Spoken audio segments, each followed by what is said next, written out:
शास्त्रों के अनुसार नवरात्रि का पर्व पूरे 9 दिनों तक चलता है। शारदीय नवरात्रि अश्विन माह के शुक्ल पक्ष की प्रतिपदा तिथि से शुरू होती है। पहले दिन कलश या घट स्थापना की जाती है। नवरात्रि की अष्टमी नवमी को कन्या पूजन के बाद नवरात्रि व्रत का पारण किया जाता है। पंचांग के अनुसार साल 2025 में शारदीय नवरात्रि कई शुभ योगों में आने के कारण बेहद खास मानी जा रही है। आइए जानते हैं साल 2025 में शारदीय नवरात्रि कब से कब तक है। कलश स्थापना का शुभ मुहूर्त, अष्टमी नवमी, नवरात्रि पारण का समय, शुभ योग और नवरात्रों में की जाने वाली पूजा विधि क्या है। शारदीय नवरात्रि शुभ मुहूर्त 2025 साल 2025 में शारदीय नवरात्रि का पर्व 22 सितंबर सोमवार से शुरू होगा। प्रतिपदा तिथि प्रारंभ होगी 22 सितंबर प्रातःकाल 1:23। प्रतिपदा तिथि समाप्त होगी 23 सितंबर प्रातःकाल 2:55। घट स्थापना मुहूर्त होगा प्रातःकाल 6:09 से प्रातःकाल 8:06।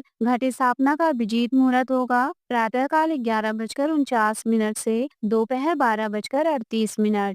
शारदीय नवरात्रि अष्टमी नवमी तिथियां 30 सितंबर महाअष्टमी माँ महागौरी कन्या पूजा, 1 अक्टूबर महानवमी माँ सिद्धिदात्री पूजा, 2 अक्टूबर विजयादशमी दशहरा नवरात्रि पारण व दुर्गा विसर्जन। नवरात्रि पूजा विधि। शास्त्रों में ऐसी मान्यता है कि नवरात्रि की प्रतिपदा को ब्रह्म मुहूर्त में उठकर स्नान के बाद स्वच्छ वस्त्र धारण कर एक चौकी पर लाल वस्त्र बिछाएं, वहां स्वास्तिक का चिन्ह बनाएं, फिर रोली और अक्षत से टीका करें। इसके बाद विधि विधान से माता की पूजा करें। पूजा स्थल में कलश स्थापना करें। कलश में अशोक या आम के पत्ते लगाकर इसके ऊपर चुनरी लपेटकर एक नारियल स्थापित करें। अब अम्बे माँ का आवाहन कर दीपक जलाकर विधिवत पूजा करें। शारदीय नवरात्रि शुभ योग 2025 साल 2025 की नवरात्रि बेहद शुभ है। इस बार माता हाथी पर सवार होकर आएंगी, जो समृद्धि का कारक माना जाता है। इस बार नवरात्रि 9 की जगह 10 दिनों की होंगी, तो वहीं नवरात्रि